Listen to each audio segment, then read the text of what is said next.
श्रीमाता श्रीमहाराज्ञी श्रीमत्सिंहासनेश्वरी चिदग्निकुण्ड सम्भूता देवकार्यसमुद्यता उद्यद्भानुसहस्राभा चतुर्बाहु समन्विता रागस्वरूपपासाढ्या क्रोधाकाराङ्कुशोज्ज्वला मनोरूपेक्षु कोदण्डा पञ्चतन्मात्रसायका निजारुणप्रभापूरमज्जद्ब्रह्माण्डमण्डला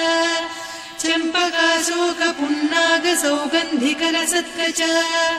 कुरुविन्दमणिश्रेणी कनत्कोटीरमण्डिता अष्टमी चन्द्रविभ्राजदलिकस्थलशोभिता मुखचन्द्रकळङ्काभमृगनाभिविशेषका वदनस्मर माङ्गल्य गृहतोरण